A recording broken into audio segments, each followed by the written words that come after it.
día, mis hermanos, le habla su humilde servidor Juan Carlos. Quiero hablarles de un tema relacionado al Seol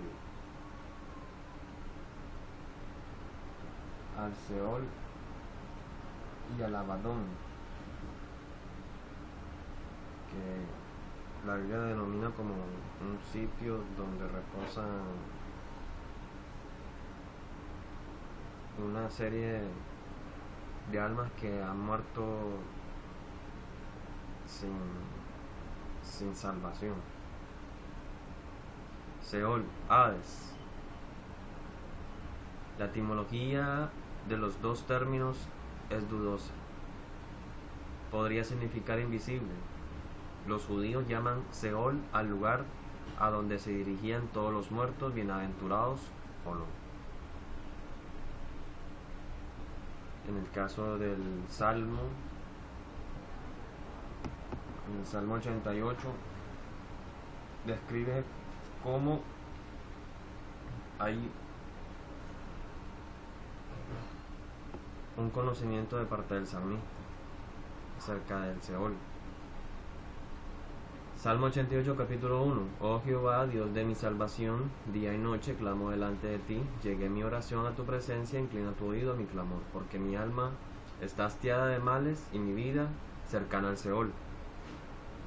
¿Por qué aducía esto el salmista David en cuanto cercana al Seol? Estaba muy hastiada su alma. En el momento de que David, en uno de sus relatos, envía a Urías, quien era uno de sus soldados de mayor resino, de mayor vigor. Esto porque vio que su esposa era hermosa y al verla a él desnuda bañándose en uno de los patios, la codició, queriendo tener relaciones sexuales con ella. Y cuando ello aduce, él envía a Urías a la guerra para que él pudiese quedar con la esposa de Urías. Y en cuanto a ello, como ello acomete a que al momento de que el Señor lo desagrada en gran manera y ve mal delante de los ojos la actitud de David. Luego que Urías fallece en la guerra, ello aduce a cómo la esposa de Urías queda embarazada de David, y en ello, al momento de la unión de David y la esposa de Urías, nace un niño. Cuando nace ese niño, el Señor emite una palabra de juicio a David diciéndole que iba a haber una consecuencia a causa de eso. A los 8 días del niño haber nacido, el niño fallece.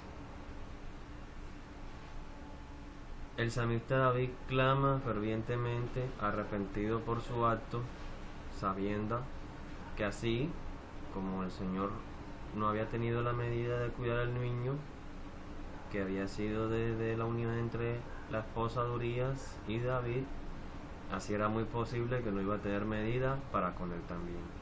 Y él clamaba fervientemente en el verso 3, donde aduce que cercana estaba su alma al Seol. Verso 4. Soy contado entre los que descienden al sepulcro, soy como hombre sin fuerza. ¿Qué nos aduce acerca del Seol y acerca del pecado? El salmista David sabía que había hecho algo mal lo delante de los ojos de Dios y su alma estaba cercana al Seol. Samuel afirma a Saúl y a sus hijos que el día siguiente ellos estarían donde él se encontraba. David lloraba a su hijo, dijo que él se reuniría con su pequeño. Al morir, el rey durmió con sus padres. Se hablaba de descender al Seol como si estuviera cerca de la tumba o como si los cuerpos fueran depositados allí. Ese era el lamento que tenía David en cuanto al Seol, el querer también Luego de que esto acomete en David, David inmediatamente se viste de cilicio y ayuna fervientemente, orando en súplica, en llanto y en clamor, para que el Señor le librara de aquella congoja y de aquel sufrimiento tan apreso por el que estaba pasando por causa de su error, y él suplicaba en gran manera que su alma fuera librada del Seol por ese acto.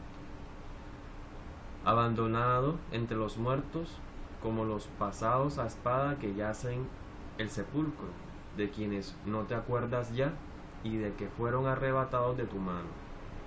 Me has puesto en el hoyo profundo, en tinieblas, en lugares profundos. Sobre mí reposa tu ira, y me has afligido con todas tus ondas. Y es muy claro cómo allí el salmista aduce en cuanto a cómo él se siente en gran manera arrepentido, comedido, lanzando una súplica al Señor que librara su alma del Seol. Esto que nos aduce en cuanto a Romanos 8:28, que la paga del pecado es la muerte, pero que la vida de Dios está en Cristo Jesús. En ese momento no había venido el sacrificio de Jesucristo por los hombres, y él sentía en gran medida, en proporción, temor por lo que hubiese ocurrido con él luego de esta acción. Has alejado de mis conocidos, me has puesto por abominación a ellos. Encerrado estoy y no puedo salir. Mis ojos se enfermaron a causa de mi aflicción. Te he llamado, oh Jehová, cada día, extendido a ti mis manos. Oraba fervientemente David para que su alma fuera librada de aquella congoja, y él tenía aducible y la certeza de que podía haber una consecuencia a ello. Había pasado lo mismo con Saúl, quien también había comedido en consultar a los adivinos y a las fuerzas de los muertos. El Señor desagrada en gran medida de ello, y por eso hace un relevo de rey, al igual también colocándolo a él. Y él aducía que después de haber cometido ello, si promovía que también ocurriera eso con David. Esto porque el Señor es un Señor santo y no quiere que los hombres cometan atrocidades que estén en contra de su voluntad, en el caso del pecado. Verso 10: manifestarás tus maravillas a los muertos, se levantarán los muertos para alabarte, será contada en el sepulcro tu misericordia o tu verdad en el Abadón, serán reconocidas en las tinieblas tus maravillas y tu justicia en la tierra del olvido. ¿Qué nos había aquí había conocer el salmista en cuanto a los sepulcros, en cuanto al Seol y en cuanto al Abadón? Sabía que cercana estaba su alma por haber cometido ese hecho, y él clamaba una súplica porque el Señor le librara de la muerte. En el caso de cómo el Señor Jesús, estando en el monte de la calavera, en el monte de Gólgota, en griego, estando él allí, él exclama y suplica diciendo: Elí, Elí, lama sabachthani, que traducido es: Dios mío, ¿por qué me has abandonado?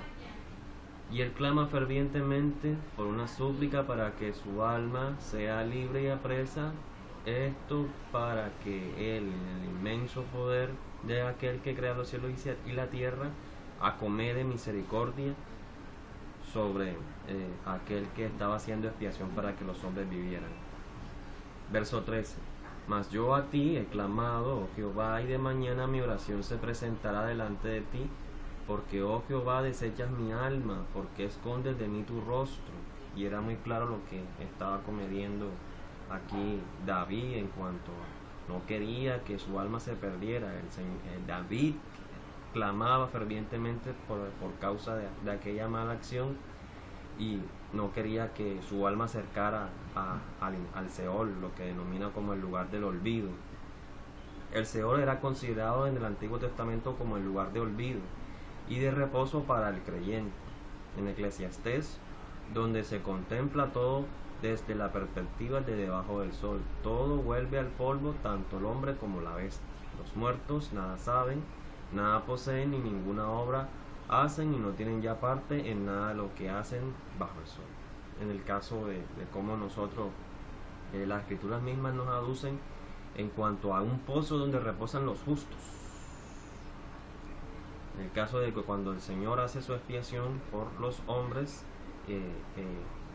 en alegatorias, en aleganzas con los escribas, saduceos y doctores de la ley, estos decían, él les clamaba, haciéndole recargar y darle en conocimiento a los sacerdotes acerca de que era necesario de que el templo se construyera al tercer día, y esto era en proporción de la resurrección. Por ello había una alegatoria entre él y los sacerdotes diciéndole: si este templo ha sido construido en 43 años, ¿cómo puedes tú construirlo en 3 días? Y él les daba a conocer a ellos que era necesario de que esto ocurriera, ya que era necesario que nuevamente se renovara el espíritu, y él se refería al templo del espíritu, al descenso del espíritu en la renovación del cuerpo, para que descendieran sobre los hombres el Espíritu Santo y renovaran sus fuerzas, que nuevamente volvieran los hombres de caminar de muerte a vida. En el caso de cómo en el libro de Génesis dice: por tanto, mi espíritu no contenderá con el hombre, solamente sus días serán hasta 120 años. Y en ello aduce a cómo ello a comida, que el Señor exclama fervientemente diciendo que era necesario que el templo se renovara al tercer día por la resurrección del descenso del Espíritu sobre los hombres. Y en ello, cuando el Señor en expiación en el monte Gólgota, llamada la calavera en griego, él exclama Eli sabachthani, traducido es: Dios mío, ¿por qué me has abandonado? Él expía su aliento de vida, fallece, el velo del templo se abre, la tierra tiembla, los muchos que estaban muertos resucitan.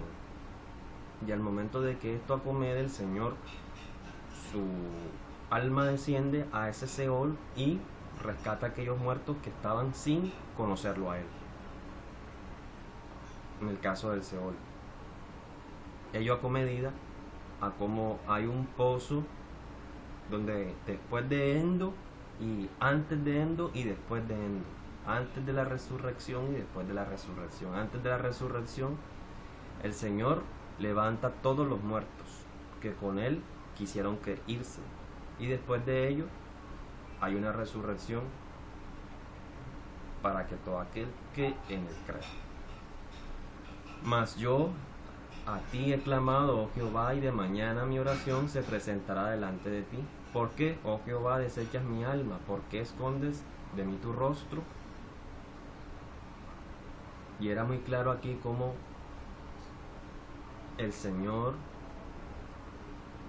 que nos denomina en el libro de Génesis creador del cielo y la tierra, él inmediatamente desecha el pecado, y como el momento de que ocurre y acomete esto con Urías, con la esposa de Urías, y esto por acción de David, ya había el Señor había castigado la misma actitud en cuanto a Saúl, y este clamaba porque su equivocación y su error fuera perdonado, y el Señor escondía su rostro.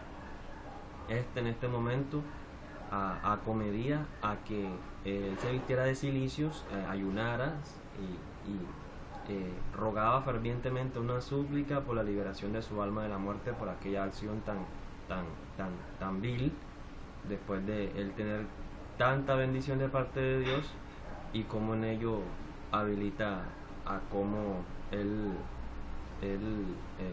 sí fue perdonado, sí fue bendecido, en el caso de que como después de que él suplica fervientemente por ese perdón, él inmediatamente con la misma esposa de Urías nace un niño llamado Salomón. Sobre mi pan han pasado tus iras y me oprimen tus terrores. Me han rodeado como aguas continuamente. a una me han cercado. Has alejado de mí al amigo y al compañero, y a mis conocidos has puesto en tinieblas. Muy medidamente el Señor había preso un castigo para David, esto por haber cometido la atrocidad de haber enviado a Urías a la guerra, haberse quedado con su esposa. Luego fue esto de manera proporcional a cómo David clamaba porque sabía que se había equivocado y pedía en gran medida que su error fuera enmendado, para que no aconteciera lo mismo que la casa de Saúl, y su alma fuera librada del Seol. Él en gran medida había fallado, pero que no había cometido lo mismo que la casa de su antecesor, de haber consultado a los muertos, o de haber a los adivinos, o apresurarse a tener que hacer actos que no estaban en la voluntad de Dios. Como en ello apresuraba para que el alma de David no se perdiera y que el Señor no fuera a cometer justicia con David y su alma descendiera al Seol. En el periodo procedente a la primera venida de Cristo, los judíos distinguían entre dos partes del Seol, una reservada a los impíos atormentados desde el momento de su partida de este mundo, la otra reservada a los bienaventurados y llamada paraíso, el seno, en el caso de cómo hay un pozo de los justos y un pozo donde reposan los pecadores, en el caso de cómo al momento que el Señor, después de que hace su expiación por los hombres, desciende, cuando los muertos, muchos que estaban muertos, resucitan en Jerusalén para vista de todo y testimonio de aquel que envió, aquel que resucita. Y en ello acomete como al momento de que eso acontece, es de total importancia en cómo al momento de que el Señor va hasta ese pozo, se lleva a todas las personas que no lo conocían a Él, pero quienes ya estaban y sabían acerca del Dios viviente, estos reposan en otros sitios que lo denominan como el paraíso. El mismo Jesús empleó estas expresiones y dio notables precisiones acerca de la morada de los muertos. Hay un antes y un después, hay un antes y un después, hay un en el momento de que cuando el Señor Él expía, muchos los que estaban muertos resucitan, el Señor baja, desciende con todo ello, se llevan a todos los justos, a los pecadores que habían muerto antes de Cristo y que no conocían acerca de Él.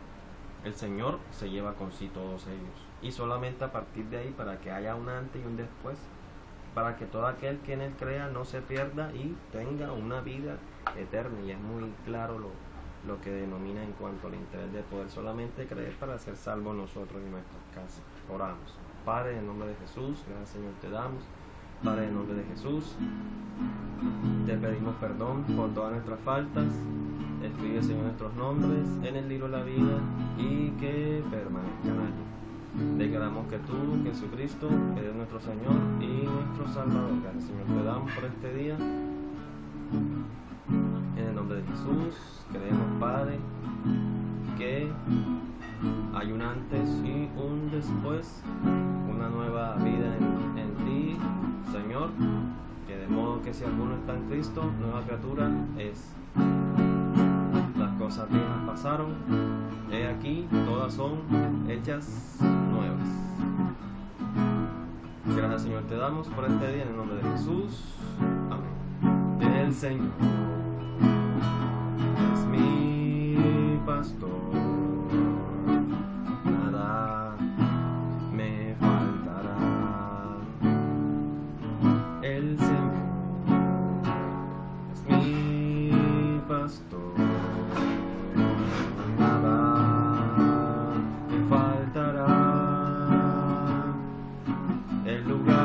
delicados me pastoreará, confortará mi